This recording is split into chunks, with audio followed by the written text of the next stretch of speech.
Detalles del momento.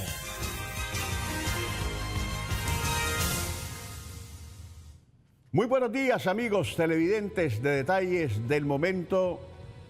Muy buenos días. Arrancamos una nueva semana. Para efectos prácticos, se nos fue junio. Pero hagamos usted y yo posible que esta semana sea un poco más generosa que la que recién hemos dejado. ¿Cómo? Comprometiendo nuestra disciplina en función de esta batalla tan necesaria que requerimos imponernos todos los nicaragüenses a fin de que mañana, martes y el próximo martes y el subsiguiente martes vayamos haciendo causa común para que esta pandemia vaya disminuyendo, vaya disolviéndose, vaya perdiendo la batalla frente a la voluntad férrea de nosotros. Pero cuando usamos mascarilla, cuando guardamos la distancia social, cuando no nos exponemos innecesariamente, cuando no le prestamos nuestro celular a nadie ni nuestro lapicero a nadie, para que no creemos correas de transmisión de esta pandemia. De manera que usted, junto conmigo y con todos los que estamos aquí, podemos lograrlo. Olvídese de los abrazos, olvídese de los besitos. El lenguaje corporal es tan exquisito como decir, te voy a dar la mano o te voy a dar un abrazo. Podemos hacer muchísimo, de manera que usted sea responsable y cuando llegue a su casa, cuando llegue a una oficina, que ahora todas las instituciones públicas y privadas tienen su lavamanos, tienen su limpiadero de pies, use esos mecanismos y que no le dé vergüenza usar mascarilla, porque hay unos cuantos tontos que andan diciendo, uy, yo no uso eso. Después se valida aquel refrán que dice al que por su gusto muere, que lo entierren parado. Dicho esto, quiero hacer mis mejores parabienes para la pronta recuperación de Monseñor Bosco Vivas Robelo, mi estimado amigo. El obispo sabio que en el diálogo nacional, hace ya 2 años, allá en el seminario de Fátima, fue quien pudo encauzar realmente aquellas conversaciones que ciertamente no llegaron a nada, pero frenaron la actitud politiquera de sus otros colegas en la conferencia episcopal. Hoy Monseñor Bosco Vivas está atravesando una situación difícil y pido a Dios sinceramente por su pronto restablecimiento. Hoy vamos a estar hablando con el director ejecutivo del Fondo de Inversión Social de Emergencia, don Virgilio Bravo. Vamos a estar explorando sobre el impacto del FICE en el desarrollo de Nicaragua y sobre todo un tema tan vital, estratégicamente de importancia, el agua y el saneamiento rural. Pero como todos los días, de lunes a jueves, acuérdense que nuestros viernes son específicamente comunicacionales, nos vamos inmediatamente a nuestro acostumbrado comentario editorial. Cuesta abajo y de rodada. Recientemente la firma costarricense SIP Gallup, a encargo de sectores oposicionistas de nuestro país que la pagaron, realizó una encuesta sobre la confianza que los nicaragüenses tenemos en la gestión gubernamental del presidente Daniel Ortega Saavedra, teniendo como anzuelo el manejo de la pandemia del COVID-19, pero en realidad con un enfoque político electoral de medición, dado que el 2021 está a la vuelta de la esquina. Una encuesta es un procedimiento de exploración diseñado para una investigación descriptiva en el que el consultor recopila datos mediante un cuestionario previamente establecido, sin modificar el entorno ni el fenómeno donde se recoge la información, ya sea para entregarlo en forma de folleto o específicamente de gráficas o tablas. Y si lo queremos entender mejor, es realmente una fotografía del momento en que se toma, que en la medida que se comprenda nos hace mejor ser mejores o estar peores. Las encuestas fueron originalmente aplicadas para la investigación de mercados a fin de posesionar en el comercio o la industria un determinado producto, a fin de establecer el interés de este ante potenciales compradores. En Nicaragua conocemos muy bien las encuestas y cuando éstas se han hecho específicamente en el campo político, siempre los que han sido retratados en el fondo del abismo le quieren dar una vuelta de calcetín a la realidad que les chima. Pero esto nunca pasa de una necedad, porque siempre la percepción es más grande que lo que se pretende ocultar.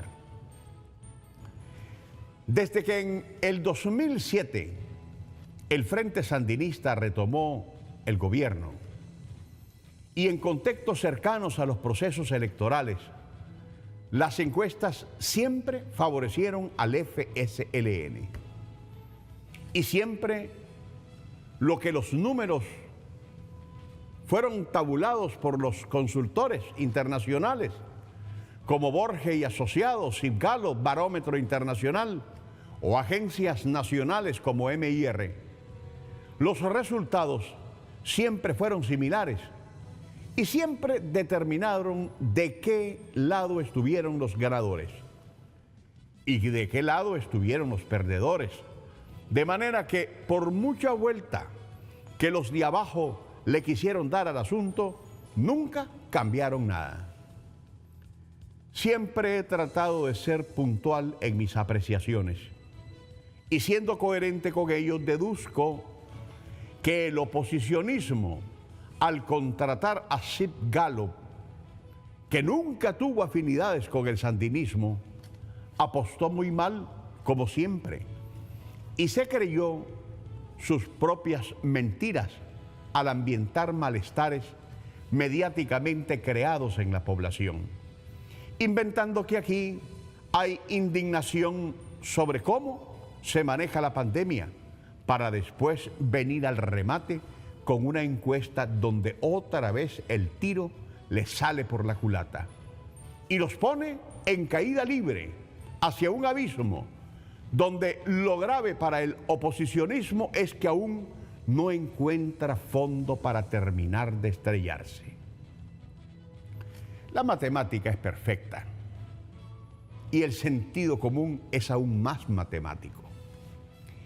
Y lo que te dice la última encuesta de Cibgalo es que hoy por hoy el Frente Sandinista de Liberación Nacional tiene una aprobación del 24%, seguido muy atrás por la llamada Unidad Nacional Azul y Blanco, UNAP,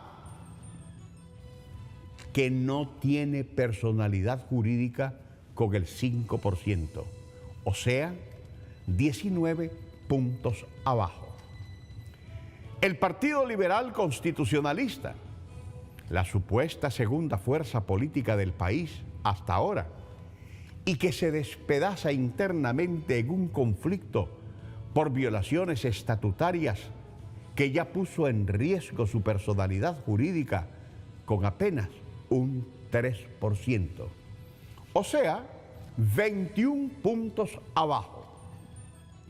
Ciudadanos por la Libertad, que decía ser el tronco donde se rasca el tigre, con apenas el 2%, o sea, 22 puntos abajo.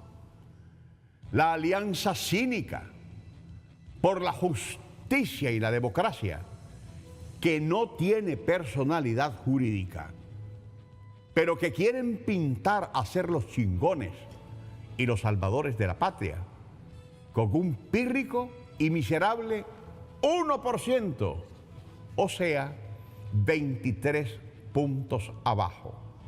Y después otros, como el tristemente célebre Partido Conservador, del que ya es dueño único Alfredo César. El Partido Restauración Democrática, que aspira a ser un vehículo electoral de cualquier grupo que se forme para que se le conceda una diputación al reverendo Saturnino Cerrato. No anda tan dislocado el ahora suspirante político y otros que gastan más saliva, uno en mencionarlos, que el peso que puedan tener, y que junto a los demás no son solo rémoras que gravitan alrededor de cualquier mesa para ver qué chingaste ven caer para lanzárselo de un tapazo. Todo lo anterior significa en su conjunto que mientras el gobernante FSLN tiene el 24% de preferencias electorales sin mover un dedo para el 2021, el oposicionismo, todo junto, en un solo costal, en un solo charco, por supuesto surcido y parchado, habiendo hasta intentado un golpe de Estado, apenas alcanza el 12%. Es decir, el Frente Sandinista de Liberación Nacional recontraduplica.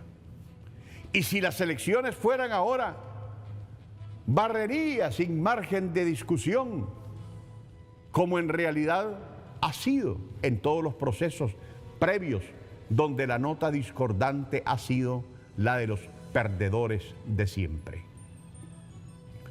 Habiendo comentado todo lo que corresponde a esta realidad fotográfica tomada por Sid Gallup en cuanto a cómo está el electorado y sus preferencias partidarias, algo que está más que claro y que no sé cómo el oposicionismo pueda manosear sin que ofenda hasta la inteligencia más precaria.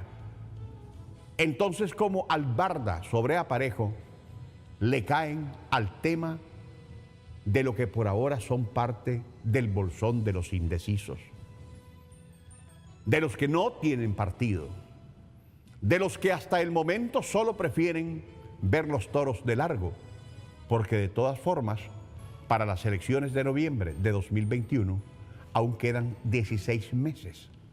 Y francamente, si yo fuera oposicionista, estaría realmente preocupado por la lectura objetiva que nos brinda esto del bolsón de los indecisos. Sid Gallup nos dice que en los sin partidos está el 41% de los electores. El oposicionismo cree que esto es materia de celebración. ¡Ajá! Pero si nos vamos a las estadísticas de otras encuestas previas a cualquier proceso electoral del pasado, estas son más bajas que otras.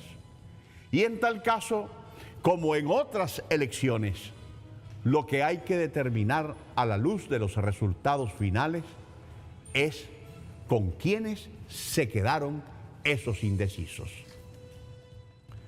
Los nicaragüenses, en función del desarrollo del país, de las conveniencias nacionales y de la prosperidad personal, siempre ha sabido determinar en la medida que se acercan las votaciones y hasta en el último momento por quién decidirse.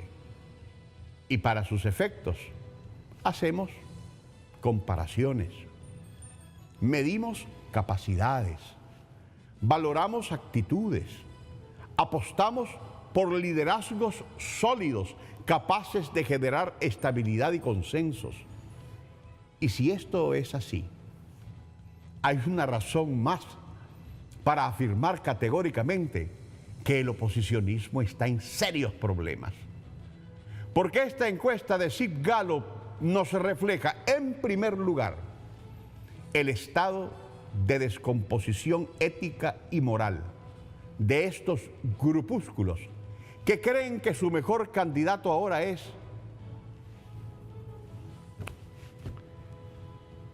por favor, Medardo Mairena, un asesino de policías, de profesores y de jóvenes en Morrito, que durante el fallido golpe de Estado trancó y en consecuencia estranguló la economía de un país que se trajo al suelo lo bien que andábamos hasta antes de abril del 2018. Yo no veo cómo el bolsón de los sin partido pueda decidirse por un tipejo como Medardo Mairena. No veo cómo pueda apoyar a una chamorrada que históricamente siempre estuvo en el poder para saciarse y saciar a la burguesía con el Tesoro Nacional. No veo cómo pueda apoyar a un Félix Maradiaga, que no es más que un vividor que aún no termina de explicar en qué gastaron él y todos sus socios los 13, 17, 18, 19 millones que les dio el imperio para destruir Nicaragua. Ese bolsón de los sin partido, donde hay gente muy inteligente que tiene ojos para ver, tiene a vista el progreso alcanzado desde el 2007 hasta el 2018, la recuperación que habíamos logrado hasta finales del 2019, reconstruyendo lo que el terrorismo nos hizo, y cómo a pesar de la pandemia hemos sabido luchar contra la adversidad para avanzar, para seguir construyendo y desarrollar integralmente al país, pero sin asesinar a la nación tal como lo han pretendido esos sectores, que ni el dolor ajeno los hace razonar y en consecuencia observar el mínimo respeto que merecen familias enteras que se sienten ofendidas por sus barbaridades.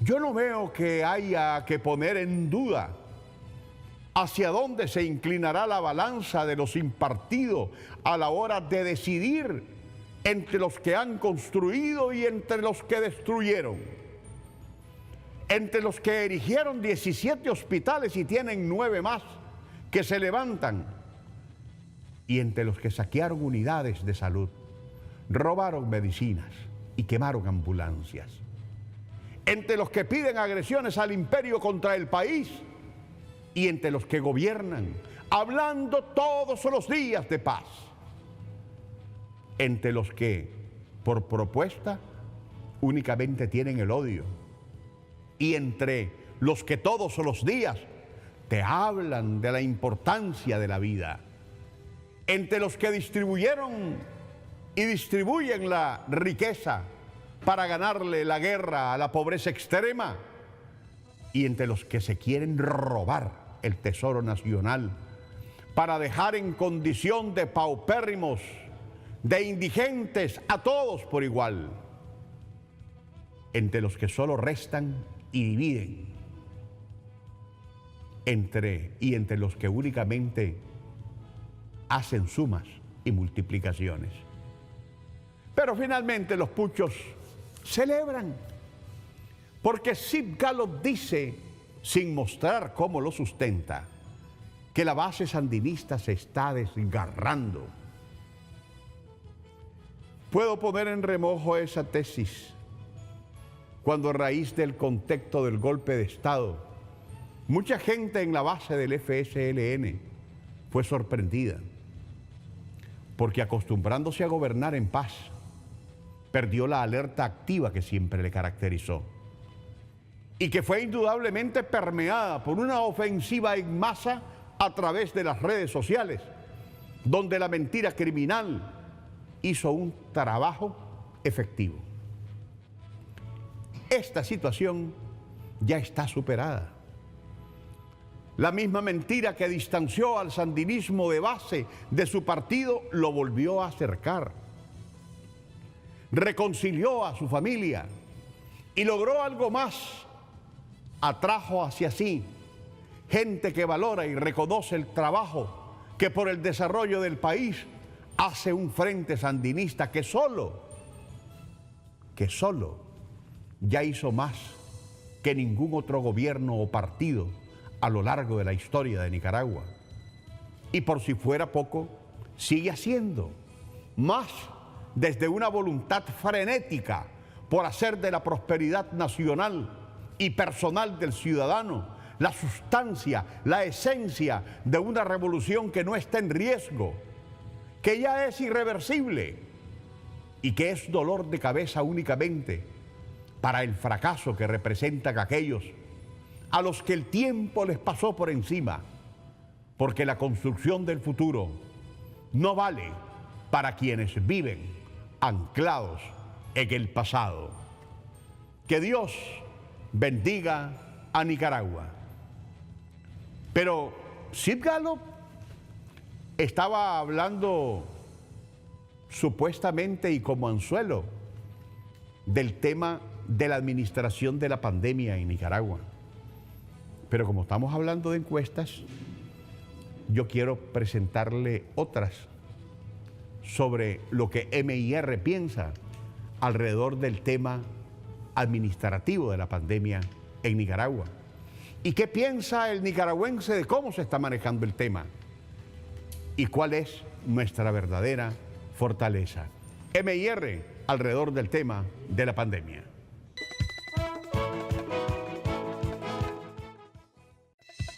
Amigos televidentes, bienvenidos nuevamente. Me complace tener por primera vez en nuestro set al licenciado Virgilio Bravo, director del Fondo de Inversión Social de Emergencia, el Nuevo Ofici.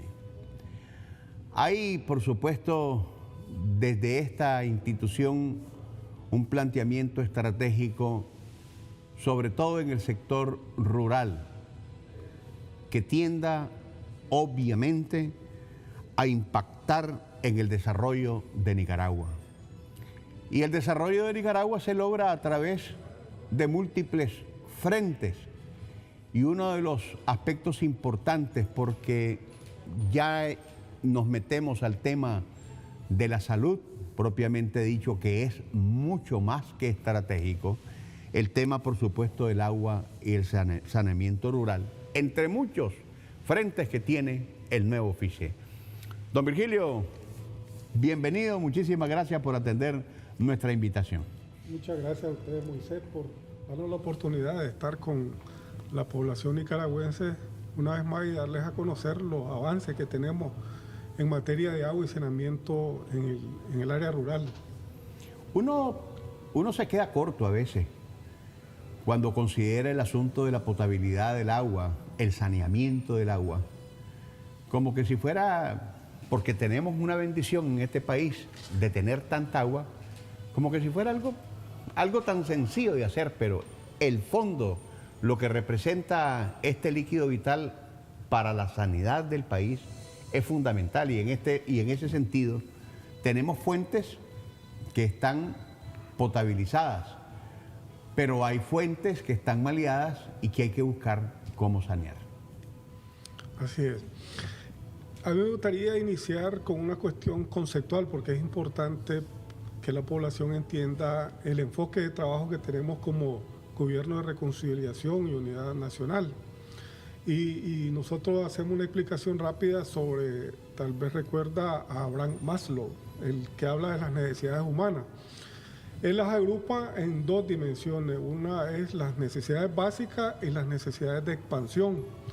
Dentro de las necesidades básicas están agrupadas las necesidades fisiológicas y las necesidades de seguridad.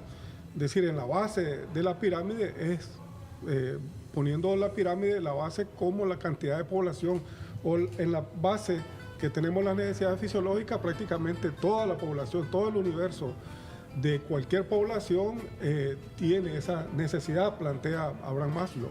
Y después, en la medida que va para arriba la pirámide entonces se va ensanchando y vamos diciendo de que también están las necesidades de seguridad.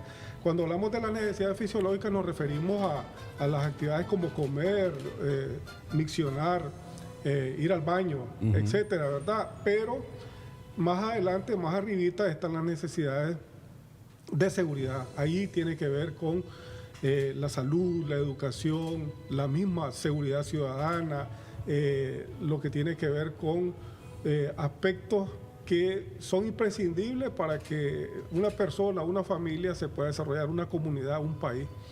Esas son las necesidades básicas. Más adelante él las pone como las necesidades sociales, es decir, la necesidad que tenemos los seres humanos de agruparnos, de movernos, de movilizarnos, de interactuar unos con otros. Después más arribita están las necesidades de autoestima, es decir, las necesidades de como nuestro autorretrato, nuestro autorreconocimiento de lo que somos, es decir, que no necesitamos la subcultura, pues el consumismo, pues para querer pretender ser de otra naturaleza. Y por último, en el piquito de la pirámide de Abraham ponía las necesidades de interacción, interrelación personal, es decir, la capacidad que tiene el ser humano para dirigir, para tener el carisma, para obtener un liderazgo democrático muy representativo.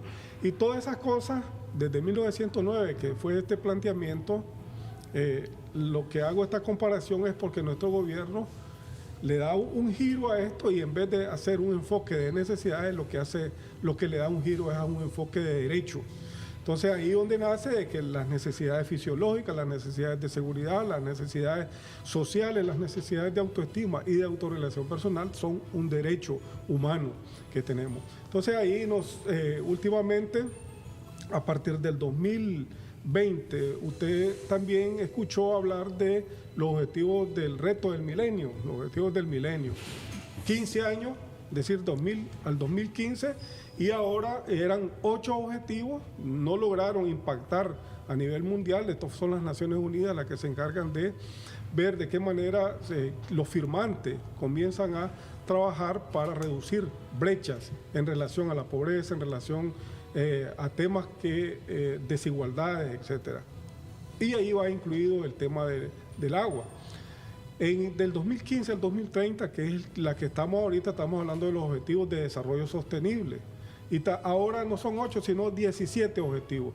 El número 1 tiene que ver con la reducción de la pobreza, el número 10 tiene que ver con la reducción de las desigualdades, el número 16 tiene que ver cómo los países miembros de este concierto internacional abonan para la paz, abonan para la justicia y abonan para que hayan instituciones sólidas en cada uno de los países. Y el último objetivo los recoge a todos y entonces habla de que todos tenemos que unirnos, los países grandes, para hacerle frente a esto. Cuando hablamos de los ODS, hablamos de los primeros 6. El número 6 es el de agua y saneamiento rural y urbano. Entonces ahí hay una serie de metas. Nosotros en esos objetivos de desarrollo sostenible son 169 metas que están establecidas. Si se hace inversión en agua potable y saneamiento urbano y rural, nosotros impactamos directamente en 55 de estas metas. Cuando hablamos del primer objetivo, decía que tiene que ver con la reducción de la pobreza, el objetivo número 2 que tiene que ver con el hambre cero, el número 3 que habla de educación, el número 4 habla de la salud, el número 5 habla de la equidad de género y el número 6 del agua. Es decir, el agua impacta en esos 6 primeros objetivos de desarrollo sostenible, pero también tiene un impacto en el número 12, que es la producción, como el riego, como el agua. Como decía usted, tenemos nosotros diferentes usos del agua. Teniendo aquí en Nicaragua suficiente agua, nosotros le damos 3 tipos de usos comúnmente: el uso industrial, el uso para la producción y el de consumo humano.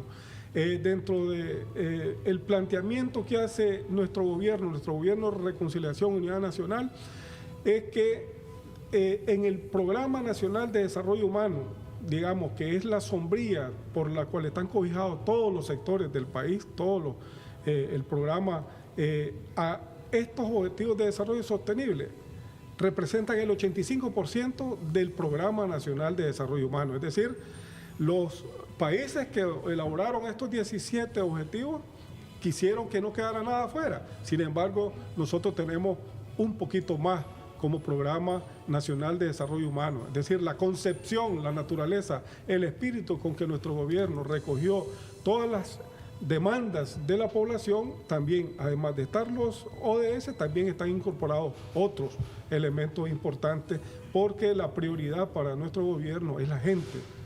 Y sobre todo la gente que históricamente ha estado un poco abandonada por los gobiernos que en algún momento pensaron de que no era rentable invertir, por ejemplo, en algunas comunidades que eran muy dispersas, comunidades rurales, donde habían 40, 50 familias, que eso representa como 300 habitantes, entonces se hacía un cálculo y se decía, ahí no hay que invertir en agua porque el costo de llevar el agua ahí es demasiado alto para la cantidad de gente.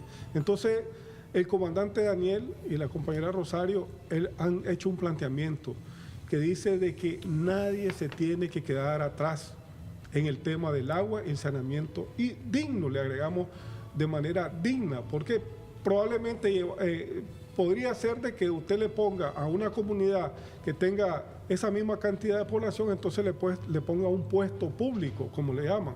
Siempre, sencillamente, son las mujeres las que se encargan de ir a traer el agua a distancias bastante largas, o las niñas y los niños.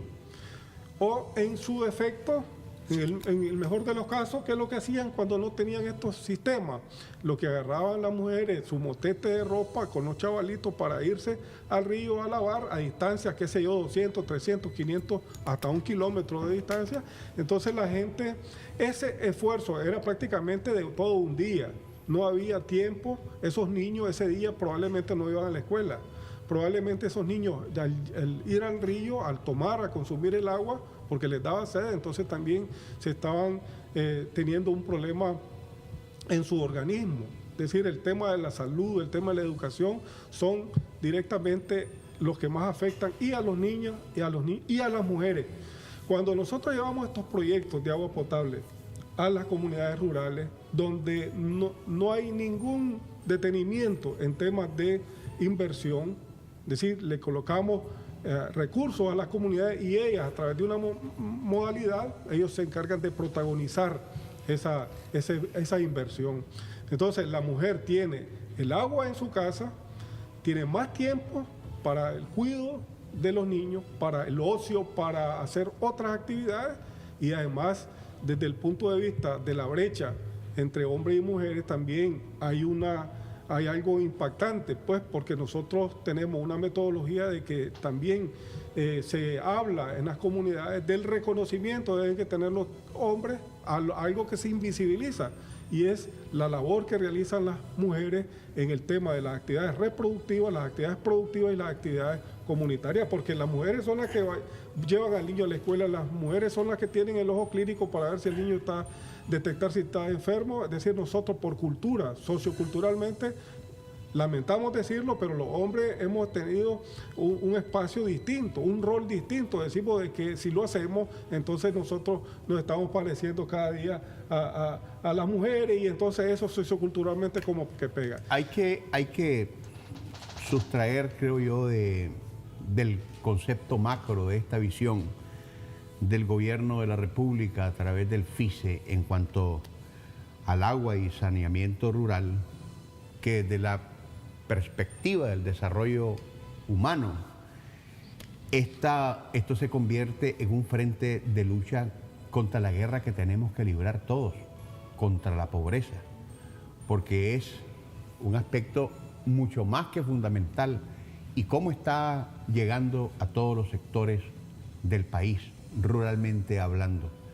Y de eso vamos a estar hablando en nuestro segundo bloque. Tengo que irme a una necesaria pausa comercial, pero quiero felicitar desde acá, de Detalles del Momento, a la vicepresidenta de la República, Rosario Murillo, quien hoy está de manteles largos, y me imagino tratando de agotar en la medida de lo posible, desde muy tempranito en la mañana hasta altas horas de la noche, como todos los días, una inmensa agenda de trabajo.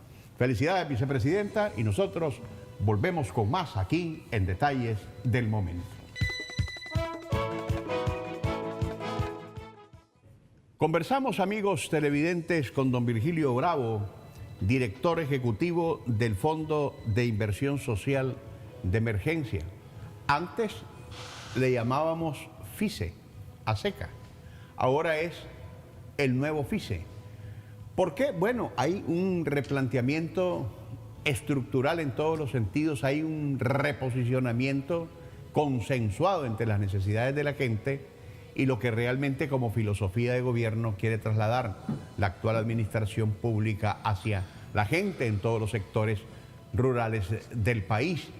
Y en ese sentido es importantísimo y vital tratar de entender cómo es que, además de que se lleva el proyecto a la comunidad rural, qué peso económico tiene en la zona, cómo la comunidad rural campesina en muchos lugares que son recónditos totalmente, no tienen a veces hasta capacidad para poder enfrentar los gastos que representa el desarrollo y el progreso que lleva finalmente a las comunidades. Don Virgilio, cuéntenos un poco de eso.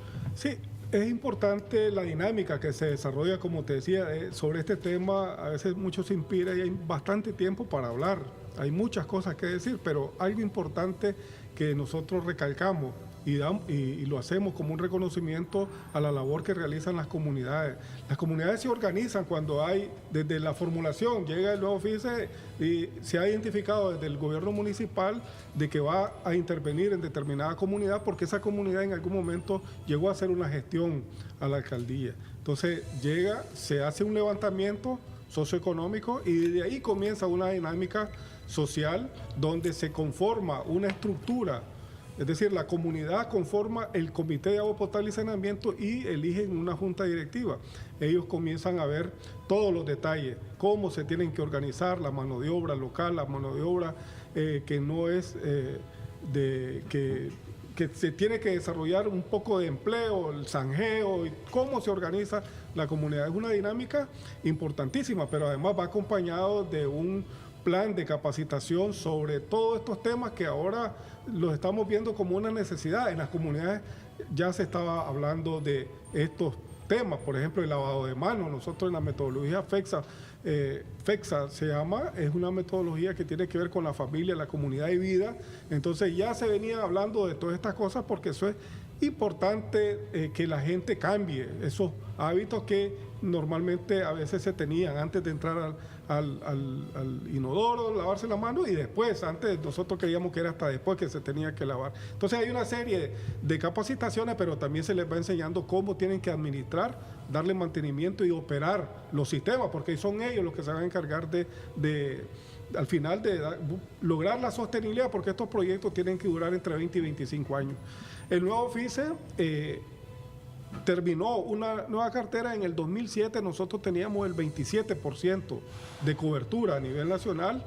Hoy en día, con el FICE en el 2012 tuvo un cambio y entonces se está dedicando más al tema de agua potable y saneamiento rural, y esa brecha se ha venido, nosotros la tenemos ahora a nivel nacional en un 54%. Todavía tenemos una brecha, pero creemos nosotros que en los próximos 10 años, a través de una dinámica que también vamos a poder desarrollar, donde vamos a descentralizar, donde vamos a desarrollar capacidades en las municipalidades y donde se va a permitir de que haya al menos 2 proyectos de manera permanente hasta cerrar la brecha. Ahí vemos nosotros en la gráfica que a nivel nacional nosotros tenemos más de 7.141 comunidades rurales. De estas 7.000 comunidades rurales, en una población que anda por los 7 millones, la población actualmente rural anda por casi los 4 millones, 3.9 millones de habitantes son las comunidades rurales.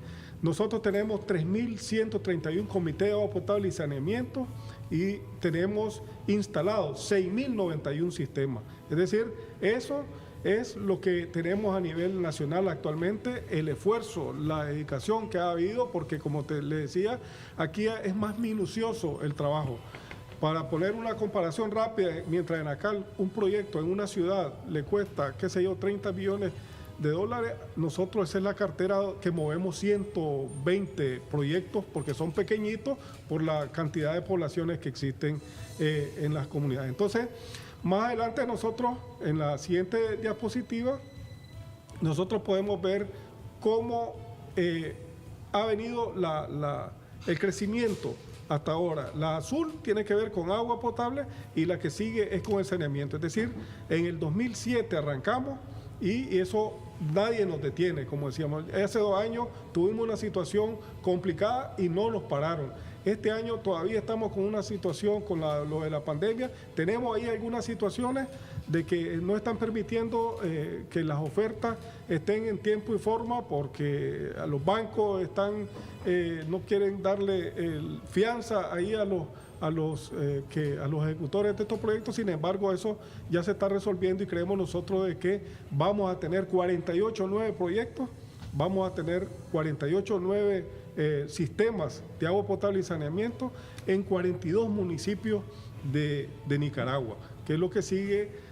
Más adelante estamos hablando de el impacto que va a tener estos proyectos en todos los municipios en 14 municipios del país. Estamos hablando de que vamos a tener proyectos en Nueva Segovia, 4 proyectos, 6 proyectos en Madrid, 1 vamos a tener en Estelí, 5 en Chinandega, vamos a tener 6 proyectos en León, en Managua vamos a tener 2, Masaya 4, Chontales 5, Granada 2, Carazo y así sucesivamente.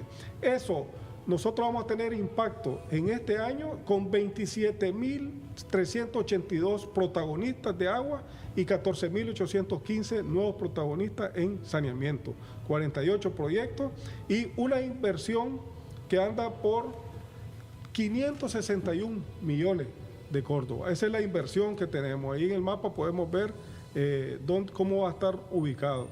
Y no nos da tiempo, pero sí, en la comunidad Laguna Negra, en Camuapa, Huaco, ahí vamos a tener un proyecto igual en Tazua. Todos son proyectos para departamentos que no tienen nada que ver con Managua. Exactamente. Managua casi ya tiene lo suyo. Tiene su capacidad de gestión propia y entonces ahí tenemos...